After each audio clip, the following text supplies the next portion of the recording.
Почитувани слушатели, како што спомнав на почетокот на Македонската радио програма, македонците во месец август се историски внесени во позитивна смисла од 2 август 1338 година со битката на Херонеја, кога македонците ги поразија еленските градови Атина, Теба, Спарта и така натаму. Потоа Илинден 1903, потоа Илинден 1944 година.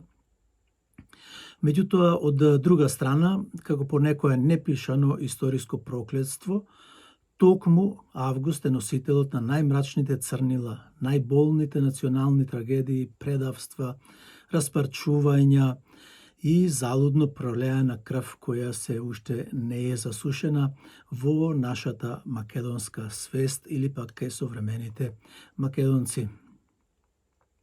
За да разбереме тежината на овие настани, позитивната и негативната страна на август, ќе започнеме со битката кај Херонеја на 2 август 338 година пред новата ера.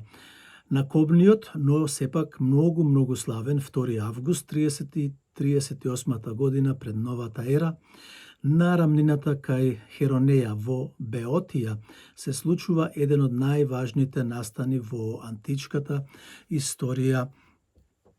Македонската војска предводена од кралот Филип II Македонски и неговиот 18 годишен син Александар Македонски извојуваа брилијантна и децидна победа, како што реков претходно, на еленските племиња или градови, држави во тоа време. Историчарите и оние што ја истражуваат античката историја велат дека кај Херонеја на 2 август 13-триметражната македонска војска и генијалниот маневар на Филип II Македонски за секогаш ја згасна независноста на јужните градови, држави, оние кои ги спомнав претходно.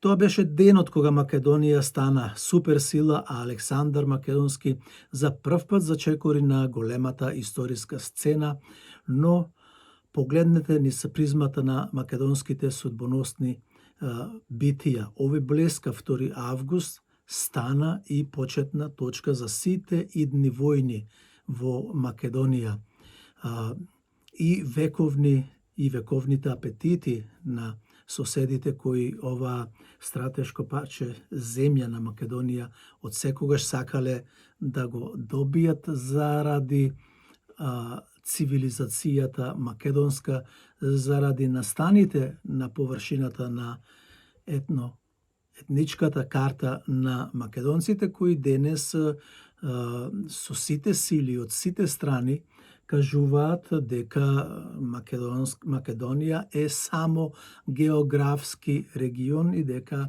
таму не живеат македонци. Ако не живееле, како сме достигнале до денешен. Иако, еве да се вратиме на Илинденското востание, започнува со огромна екзалтација токму на символичниот датум, 2 август, свесно или подсвесно надрзувајќи се на античкиот код на македонците, веќе во средината на крајот на истиот тој август, Македонија се соочува со невидена катаклизма. Османлиската контраофанзива предводена од Бахтијар Паша, многу познат кај нас македонците, почитувани слушатели, носи невидливи зверства за нас македонците. Востанието од 1903 година покажа невиден херојски чин кај македонците, но од маздите на султанот во втората половина на август беа систематско уништување на македонскиот народ и македонците. Стотици села, како што знаете, беа претворени во пепел, илјадници жени и деца беа брутално масакрирани, а екзодусот на македонското население започна токму под жешкото августско сонце, оставајќи ги по линијата македонски натопени со крв и послани со македонски коски. Август 1903 година завршува како месец на чад, на пискоци и на црна завиена облека за сите илјадници македонски семејства кои го загубија својот помладок на слива местото на мечкин камен, во Костур, во Лерин, во Охрид, во Гревена и на многу македонски места каде што се познати и македонските војводи од Гоце Делчев, Никола Карев, од Пито Гули, Чакаларов и Јане Сандански и многу други почитувани слушатели. Ако Илинден беше крваво задушен на сонот, задушување на сонот на македонците, тогаш 10. август 1913 година е денот кога тој сон беше и брутално реализиран, поништен од големите сили. Со потпишувањето на Букурешкиот мировен договор, со кој се ставе крај на Втората Балканска војна, Македонија беше распарчена на делови како што ви е познато. Народот кој со векови живееше на македонската територија беше поделен меѓу Србија, Грција, Бугарија и Албанија, а по иницијатива на Бугарија, односно бугарскиот кнез или премиер, најпрво премиерот Иван Гешов и кнезот Фердинанд, германецот Фердинанд. Знаете дека му донесоја кралеви на сите балкански држави, и на Бугарија, и на Србија, и на Грција, и на Албанија. Букурешкиот договор е најстрашното црнило што можеше да ја снајде Македонија, почитувани македонци. Тој не само што ја подели Македонија, туку ја повлече линијата на братоубиството, каде што македонците беа принудени да го негираат својот собствен македонски јазик, своето име и својот род под притисок на туѓите асимилаторски пропаганди. Да се менува во бугарски, да се именуваат како срби, да се именуваат како грци и така натаму. Ова црнило остави трајни политички лузни, кои резултираа со екзодуси, етничко чистење и стотици илјади македонци од Егејска и Пиринска Македонија да се иселуваат од своите огништа, како што ни е веќе познато. Скоро еден век подоцна, кога се веруваше дека македонскиот народ конечно го најде својот мирен пристанишен залив во независна и суверена Република Македонија, која денови веќе слави, односно на 8 септември ќе слави 35 години од независноста. Во таа независна Република Македонија се доживеа и најкрвавите, најтрагичните настани после 10. август. Најнапред еве збор два да кажам за Карпалак. Претходно слушавме сведоштва од родителите и од политичарите во Република Македонија, но и од некои од брнителите кои останаа без корка леп во Република Македонија и без ниту еден споменик наспроти оние големите споменици на УЧК. На 8. август, на овој кобен ден, армискиот конвој составен од резервисти од Прилеп беше нападнат од заседа од страна на терористичките припадници на УЧК на автопатот Скопје-Тетово во близина на селото Групчино, на истото село, почитувани, што доста Димовска рече не ме интересира зад Групчин, а Лјупчо Георгиевски тоа го подкрепе со размена на територии, ако се сеќавате. Овие наши бранители беа брутално убиени од терористите на УЧК. Но треба да кажеме дека и со помош на НАТО и на Соединетите Американски држави кои одобрија напад на Македонија од Косово, од третиот Косовски заштитен корпус.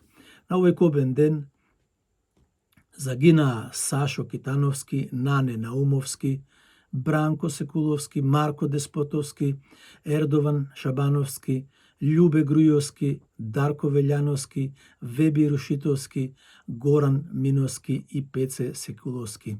Овие се имињата кои станаа символ на новата августовска црна судбина на македонскиот народ. Пеколот кај Карпалак не траеше само тие неколку часа додека горевме во камионот под рафалите на УЧК. Тој пекол за нас трае секој ден, секој август, кога се подсетуваме како државата не испрати како војници без соодветни заштитни униформи и оружја, како потоа не остави на милост и немилост, ќе речат некои од бранителите. Потоа се случи на 10 август масакрот кај Љуботенски Бачила. Само 2 дена по Карпалак, на 10 август, на денот кога се навршуваа точно 88 години од Букурешкиот договор, црнилото повторно удри кај Љубетенските Бачила на Скопска Црнагора. Воено возило на армијата на Република Македонија налета на 2 поставени нагазни мини. Животот го загубија 8 македонски бранители од резервниот состав: Томе Бадаровски, Игор Костески, Раде Блажевски, Томе Димовски, Маријанчо Бошковски, Ивица Златевски, Ѓоко Лазаревски и Раде Јаневски.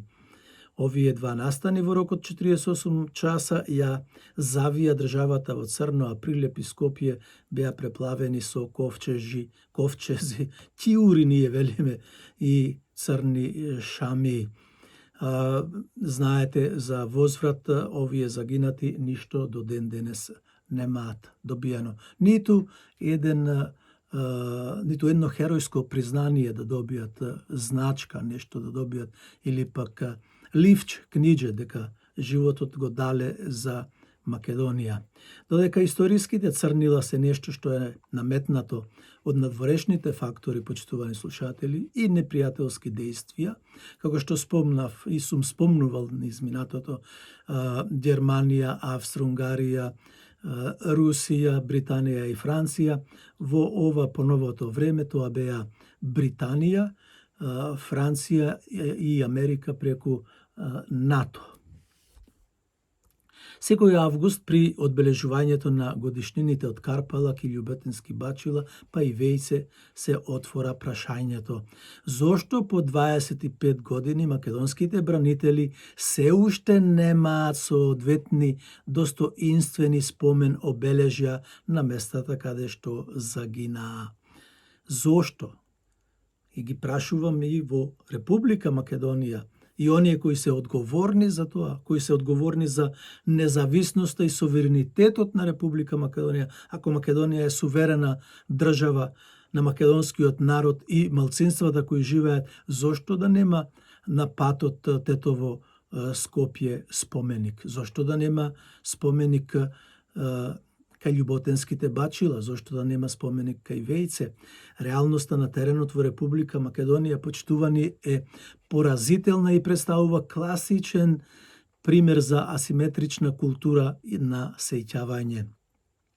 Во општините со доминантно албанско население, каде што поранешните структури на УЧК управуваат со локалната власт денес, во Слупчане, Липково, Тетово, Гостивар, Чаир, изградени се огромни милионски меморијални комплекси, како што спомнав. Споменикот во Слупчане висок е преку 20 метри и се гледа од Атина и од Тирана и од Белград. Тој чинеше стотици илјади евра и беше свечено отворен со државни почести од страна на албанските функционери во владата, но не беше санкциониран. Тука е проблемот. Наспроти тоа, на местото на масакрот кај Карпалак, на самиот автопат Скопје-Тетово, со децении постои само една мала, мизерна спомен плоча поставена на бетонскиот зид покрај патот и трае само 2-3 дена, а пак учките ја фаќаат, односно ја демолираат и не станува за после 5-6 дена, после цвеќињата кои ќе ги положат, еве како и оваа година, политичари и оние другите кои завземаат високи политички позиции и земаат токму плата од нас македонците. Со потпишувањето на Охридскиот рамковен договор во август 2001 година, во уставно-правниот систем на Македонија се воведе клучниот принцип на етничка кохезија и бадентеровото мнозинство. Во децениите што следеа, секоја македонска влада беше условена од коалицијата со албански политички субјекти. Во рамките на тие политички пазарења, прашањето за бранителите секогаш беше ставано под тепих. Албанските партии цврсто се противат на подигањето државни споменици за македонските сили на локации кои тие ги сметаат за своја теренска сфера или пак нивни територии. Де факто, заканувајќи се со коалициска нестабилност на Македонија. Македонските политички елити се меки, попустливи и заради мир во куќата и опстанок на власта, најмногу за тоа, постојано попуштаат пред терористите на УЧК. Подигањето на споменици според Законот за мемориални споменици и спомен соодветни места, по територијалната поделба во 2004 година, местото Карпалак потпадна под општина Желино, каде што мнозинството население е албанско. Локалните власти во Желино никогаш нема да дадат дозвола и урбанистичка согласност за изградба на споменик на македонските војници. Државната власт пак со децении покажува немоќ или незаинтересираност, јас би рекол и незаинтересираност да го превземе ова земјиште под директна државна ингеренција со посебен закон. Во 2002 година беше донесен законот за амнестија, со кој беа амнестирани терористите на УЧК. Меѓутоа, додека припадниците на УЧК преку локалните самоуправи успеа да ги канализираат своите проекти за споменици како локално културно наследство, македонските бранители останаа правно нерегулирани. Осигурањето и правото на спомен обележја ги нема, со децении е блокиран во собраниските лавиринти на македонското владење од страна на албанските пратеници со илјадници амандмани. Се сеќавате на командантот Форина кој читаше поезија со недели. Потоа, еве, уште неколку при крајот на нашата радиопрограма, неколку точки околу ова што го зборувам, почитувани слушатели, црнилата на август над македонскиот народ не се само историски факти запишани на хартијата, туку се живи рани кои болат секој пат кога ќе се соочиме со неправдата. Од античката Херонеја на 2 август 38-та, па се до Карпалак на 8 август 2001 година. Историјата не учи дека македонскиот триумф и македонското страдање се нераскинливо врзани.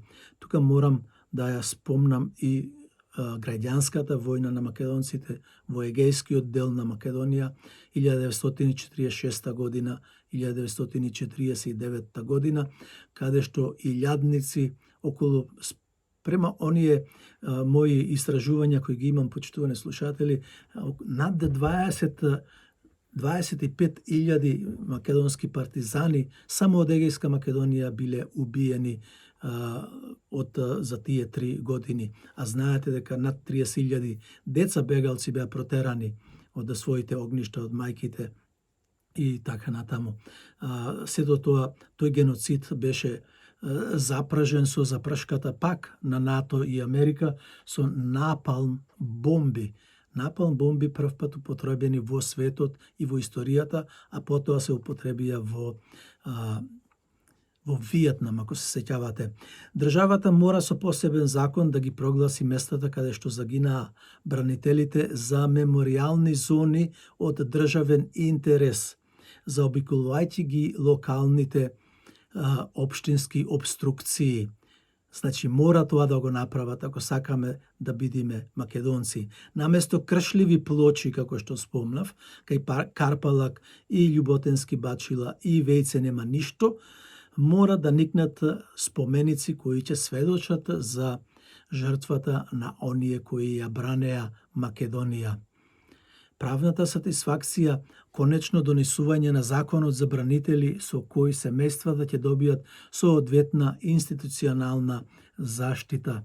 Дури тогаш кога сопствената држава Македонија ќе покаже поголема почит кон своите бранители, отколку кон оние кои ја напаѓаа и ја растураа, и ден денес ја напаѓаат и растураат, августовските црнила во изјавите на представниците како министрите ќе пренесат ќе престанат да бидат символ на пораз и ќе станат вечен паметник и оган на македонскиот непокор и гордост. Вечна им слава на паднатите македонски херои, почитувани слушатели.